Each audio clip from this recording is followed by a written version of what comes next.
இன்றைக்கி நம்ம பார்க்க போகிற ரெசிபி பார்த்திங்க அப்படின்னா நல்ல ஒரு சூப்பர் டேஸ்டான மஷ்ரூம் கிரேவி எப்படி செய்யலாங்கிறத பார்க்கலாம். இந்த மஷ்ரூம் கிரேவியை நீங்கள் சப்பாத்தி, இட்லி, தோசையோட தொட்டு சாப்பிட்றதுக்கும் சாதத்தில் பிசைஞ்சு சாப்பிட்றதுக்கும் ரொம்பவே டேஸ்ட்டாக இருக்கும். கட்டாயமாக ட்ரை பண்ணி பாருங்கள். செய்கிறதும் பார்த்திங்கன்னா ரொம்ப ஒரு ஈஸியான ரெசிபி. இப்போ வாங்க இந்த மஷ்ரூம் கிரேவி எப்படி செய்யலாங்கிறத பார்க்கலாம். Hello friends, welcome to Gomathi's kitchen. Gomathi's கிச்சனை சப்ஸ்கிரைப் பண்ணாதவங்க சப்ஸ்கிரைப் பட்டனை ப்ரெஸ் பண்ணிக்கோங்க. உடனுக்குடனே அப்டேட் வேணும் அப்படின்னா பக்கத்தில் இருக்க பெல் பட்டனில் ஆல்ங்கிற ஆப்ஷனை மறக்காமல் ப்ரெஸ் பண்ணி வச்சுக்கோங்க. இப்போ இந்த மஷ்ரூம் கிரேவி பண்ணுறதுக்காக ஒரு சட்டியில் ஒரு 2லேருந்து 2.5 டேபிள் ஸ்பூன் அளவுக்கு எண்ணெய் சேர்த்துக்கோங்க. இன்றைக்கி செய்ய போகிற மஷ்ரூம் கிரேவிக்குன்னு பார்த்திங்கன்னா நான் எடுத்துருக்கிறது கிட்டத்தட்ட ஒரு 150 கிராம் அளவுக்கு மஷ்ரூமை வாங்கி நறுக்கி வச்சுக்கோங்க. நாம் செய்ய போகிறது குறைஞ்சது நீங்கள் ஒரு 5 பேர் தாராளமாக சாப்பிடலாம். இதில் தாளிக்கிறதுக்காக ஒரு பட்டை, கொஞ்சமாக கல்பாசி சேர்த்துக்கோங்க. இப்போ போட்டிருக்கிற சாமான்கள் எல்லாமே நல்லா செவந்து வந்ததுக்கு அப்புறமா இதில் பெரிய வெங்காயம், நல்ல பெரிய சைஸில் இருந்ததுன்னா ஒரு வெங்காயம் போதும். இதுவே மீடியம் சைஸில் தான் இருக்குது அப்படின்னா 2 வெங்காயத்தை சாப்பரில் போட்டு நல்லா சாப் பண்ணி எடுத்துக்கணும். அப்போ தான் உங்களுக்கு கிரேவி கன்சிஸ்டன்சி திக்காக இருக்கும். சாப்பர் இல்லைன்னா நைஸாக கட் பண்ணி எடுத்துக்கோங்க. இப்போ இது வதங்கிக்கிட்டு இருக்கப்பே ஒரு இனுக்கு கருவேப்பிலையும் உருவி போட்டு இந்த எண்ணெயிலேயே பொரிய விடுங்க. இப்போ போட்டிருக்கிற வெங்காயம் நல்லா வெந்து வரணும். சாப்பரில் போட்டிருக்கிறதுனால அது பச்சை வாசனை போகிறதுக்கு நேரம் ஆகும். அதனால் பொறுமையாக வதக்கிக்கோங்க. இது வதங்கிக்கிட்டு இருக்கப்பே 2 பச்சை மிளகாவை கீறி விட்டு சேர்த்துக்கலாம். இப்போ இதெல்லாம் நல்லா வதங்கி வரட்டுங்க. இப்போ பார்த்தீங்கன்னா போட்டிருக்கிற வெங்காயம் நல்ல ஓரளவு செவந்து வதங்கியிருக்குது. இப்போ இதில் ஒரு 1/2 டீஸ்பூன் அளவுக்கு மட்டும் இஞ்சி பூண்டு விழுது சேர்த்துக்கலாம். நான்வெஜ் கிரேவிக்கு தாங்க அதிகமாக போடணும், இதுக்கெலாம் கொஞ்சமாக போட்டாலே போதும். இப்போ இதோட பச்சை வாசனை போகிற அளவுக்கு நல்லா வதக்கிக்கோங்க. இப்போ அதுவும் நல்லா வதங்கி செவந்து இந்த அளவுக்கு வந்ததுக்கு அப்புறமா தக்காளி பழம் விழுது சேர்த்துக்க போகிறேன். மீடியம் சைஸில் 2 தக்காளி பழத்தில் நடுவில் இருக்கிற காம்பி பகுதி, கெட்டி பகுதி இருக்குது பார்த்திங்களா, அதை எடுத்துட்டு மிக்சியில் அரைச்சிட்டு சேர்த்து வதக்கிக்கோங்க. இந்த தக்காளி விழுது போட்டு கொஞ்ச நேரம் வதக்கினா போதும். உடனே நம்ம மசாலா பொடி சேர்க்க ஆரம்பிச்சிடலாம். முதல்ல சேர்க்க போகிறதுன்னு பார்த்திங்கன்னா 1/4 டீஸ்பூன் அளவுக்கு மஞ்சள் பொடி, அடுத்ததுக்கு காரத்துக்கு தகுந்த மாதிரி தனி மிளகாய் தூள் நான் 1 டீஸ்பூன் சேர்த்துக்கிறேங்க. ஏற்கனவே நம்ம பச்சை மிளகாவும் சேர்த்துருக்குறோம். நீங்கள் எந்த டீஸ்பூனில் தனி மிளகாய் தூள் எடுத்தீங்களே அதே டீஸ்பூனில் நிறக்க 2 டீஸ்பூன் அளவுக்கு தனியாக அரைச்ச மல்லிப்பொடி சேர்த்துக்கோங்க. அப்போ தான் நல்லா கிரேவி திக்காக கிடைக்கும். கூடவே பார்த்தீங்க அப்படின்னா 1 டீஸ்பூன் கரம் மசாலா, இல்லாட்டி கறி மசாலா, நான்வெஜ் சாப்பிட்றவங்களா இருந்தால் மட்டன், சிக்கன் மசாலா ஏதாவது ஒரு மசாலா சேர்த்துக்கோங்க.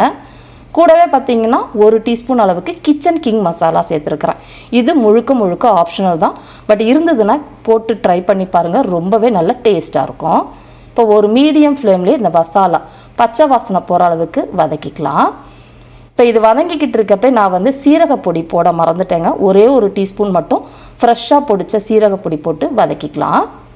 இப்போ பார்த்தீங்கனாலே உங்களுக்கு தெரியும் மசாலா நல்லா வதங்கி வந்துருச்சு. இந்த சமயத்தில் இதில் ஃப்ரோசன் பச்சை பட்டாணி ஒரு 3/4 கப்பு சேர்த்துருக்குறேன். காஞ்சது அப்படின்னா ஊற வச்சு வேக வச்சதுக்கு அப்புறமா தான் சேர்க்கணும். அடுத்ததாக இப்போ நறுக்கி வச்சுருந்த மஷ்ரூமும் சேர்த்துக்கலாம். இந்த மஷ்ரூம் போட்டு மீடியம் ஃப்ளேம்க்கும் நடுவில் வச்சு நல்லா வதக்கி விடுங்க. அதுலேருந்தே தண்ணி விடும், அதுக்கப்புறமா நம்ம தண்ணி விட்டுக்கலாம். இப்போ இது தேவையான அளவு உப்பு, 1 டீஸ்பூன் அளவுக்கு டேபிள் சால்ட்டும் போட்டு வதக்கிக்கோங்க. மஷ்ரூம் வதங்கவே நல்லா உங்களுக்கு தண்ணி விட்டு வரும். அதிக தீயில வதக்க வேண்டாம். நல்லா கலந்ததுக்கு அப்புறமா மீடியத்துக்கும் லோக்கும் நடுவில் அடுப்பை வச்சு மூடி வச்சு வேக விடுங்க. நல்லா தண்ணி விட்டு வெந்து வரும். இது வேகிறதுன்னு பார்த்திங்கன்னா சட்டுன்னு நமக்கு 10 நிமிஷத்தில் வெந்துடும். குக்கர்லலாம் வைக்கணும்னு அவசியம் கிடையாது. இப்போ இது வதங்கிக்கிட்டு இருக்கப்பே இதில் ஒரு தேங்காய் விழுது அரைக்க போகிறோம். அதுக்கு ஒரு சின்ன மிக்சி ஜாரில் 1/2 கப்பு துருவின தேங்காவும் ஒரு 4 முழு முந்திரி பருப்பு சேர்த்துருக்குறேன். அப்படி இல்லைனா 1 டீஸ்பூன் பொட்டுக்கடலை போட்டு நல்லா நைஸாக அரைச்சி வச்சுக்கோங்க. இப்போ பார்த்தீங்கன்னா கரெக்டாக ஒரு 4-5 நிமிஷம் மீடியம் ஃப்ளேம்லேயே வதக்கியிருந்தேன். நல்லா வதங்கி தண்ணி விட்டு வந்திருக்கு பார்த்தீங்களா. இந்த அளவுக்கு நல்லா வதங்கி வந்ததுக்கப்புறமா நம்ம அரைச்சி வச்சுருக்குறோம் பார்த்தீங்களா தேங்காய் விழுது, அதை சேர்த்துக்கலாம். தேங்காய் விழுது அரைக்கிறப்போ ஒரு 1/2 கப் அளவுக்கு தண்ணி சேர்த்துருக்குறேன். உங்களுக்கு கிரேவி தண்ணியாக வேணும் அப்படின்னா இந்த டைம் அதுக்கேற்ற மாதிரி தண்ணி சேர்த்துக்கோங்க. நான் இன்றைக்கி திக்கான கிரேவியாக தான் செய்ய போகிறேன். அதனால் மிக்சியில் இன்னொரு ஒரு 1/2 கப்லேருந்து 3/4 கப்பு தண்ணி விட்டு சேர்த்துருக்குறேன். தண்ணியாக வேணும்னா நீங்கள் 1.5 கப்பு வரைக்கும் தண்ணி சேர்த்துக்கலாம், உங்கள் விருப்பம்தான். இப்போ இதையெல்லாம் நல்லா கலந்துட்டு வேக வச்சுக்கலாங்க. இது வெந்துக்கிட்டு இருக்க சமயத்துக்குள்ளே இதில் கசூரி மேத்தி, அதாவது காஞ்ச வெந்தயக்கீரை இருக்குது பார்த்தீங்களா, அதை வந்து 1 டீஸ்பூன் எடுத்து நல்லா பொடிச்சு விட்டு சேர்த்துக்கோங்க. இது இருந்ததுன்னா சேர்த்துக்கோங்க, அப்படி இல்லைன்னா இதை ஸ்கிப் பண்ணிக்கலாம், உங்கள் விருப்பம்தான். இப்போ இதையும் சேர்த்து நல்லா கலந்துட்டு, ஆல்ரெடி மஷ்ரூம் பார்த்திங்கன்னா பாதி வெந்துருச்சு, இன்னொரு பாதி வேகணும். மீடியம் ஃப்ளேம்லேயே மூடி வச்சு வேக வச்சுக்கோங்க. இப்போ பார்த்திங்கன்னா அடுத்த 5 நிமிஷம் மீடியத்துக்கும் லோக்கும் நடுவுலையே வேக வச்சுருந்தேன். நல்ல எண்ணெய் பிரிஞ்சு கிரேவியும் நல்ல திக்காக வந்துருச்சு பாருங்கள்.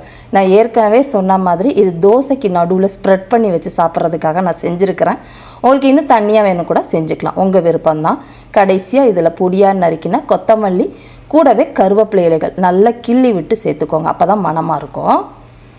இது செய்கிறதுன்னு பார்த்திங்கன்னா எண்ணெய் சட்டி வச்சு நம்ம முடிக்கிறதுக்கு ஒரு 15 நிமிஷத்தில் இந்த கிரேவி செஞ்சு முடிச்சிடலாம். ரொம்ப ஈஸியான ரெசிபி, அட்டகாசமாக இருக்கும். கட்டாயமாக ட்ரை பண்ணி பாருங்கள். இதே மாதிரி அளவுகளோட இந்த மஷ்ரூம் கிரேவியை நீங்களும் செஞ்சு பாருங்கள். செஞ்சு பார்த்துட்டு எப்படி இருக்குது அப்படிங்கிறத கமெண்ட் பண்ணுங்கள். வீடியோ பிடிச்சிருந்தாலும் கமெண்ட் பண்ணுங்கள். லைக் பண்ணுங்கள், ஷேர் பண்ணுங்கள். மறக்காமல் கோமதீஸ் கிச்சன் சேனலையும் சப்ஸ்கிரைப் பண்ணி வச்சுக்கோங்க. தேங்க்ஸ் ஃபார் வாட்சிங்.